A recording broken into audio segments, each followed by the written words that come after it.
The rain falls hard on the red brick buildings on Avenue Park Street in Maryhill, soaking into the moss that grows on the roof tiles, seeping through the cracked shingles and the gutters that already sag precariously, and dripping down the walls of the community centre's waiting room where I sit on a Tuesday afternoon, the 7th of May.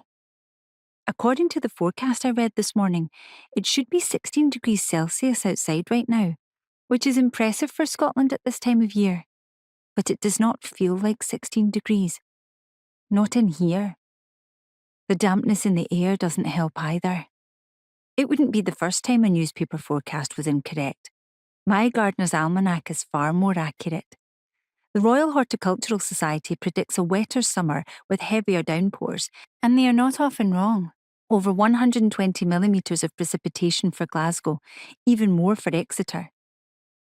In the corner, a red plastic bucket catches stray raindrops from a leak in the ceiling, which seems to have got worse in the time I have been sat here. The wet patch has now spread down the walls and appears to be affecting the electrics around the light switch, making the bulb flicker and splutter. My eyelids twitch and pulse to the rhythm. The clock on the wall matches my rainbow watch perfectly, 3:32 p.m. I squirm in the chair, the backs of my thighs numb from the metal. My feet tingle with pins and needles, but I'm unable to cross my legs or change position, as there is a small coffee table jammed against my knees. A stack of magazines advertising summer bodies and flirty-30 dating lives sits next to a vase filled with artificial baby's breath. I know it is baby's breath because we have it on our kitchen table at home, plucked and clipped by my own hands, of course, arranged into a ceramic jug as milky white as the flower itself. Far better than any artificial version. I refreshed the water before I left for work today, when the morning rays were streaming in through the lace curtains, making dust motes dance in the slices of sunlight. The house was quiet at that time. So incredibly quiet. June? I had clipped the baby's breath from the flower bed meticulously, approximately 1 inch above ground, so they would grow back for the autumnal bloom. Not many people know baby's breath blooms twice in 1 year. June? Yarrows, roses and salvias are also repeat flowerers.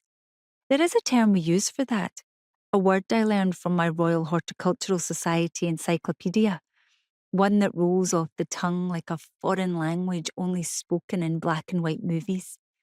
Remontancy. A marvellous word. June?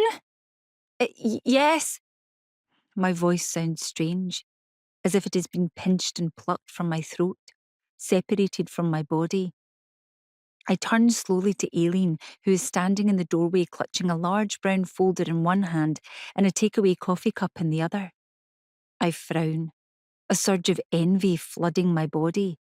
I requested a milky tea at exactly 3 o'clock, like I always have, but the receptionist told me that this is not a cafe and that she is not a waitress. I did not assume that either of those things was true.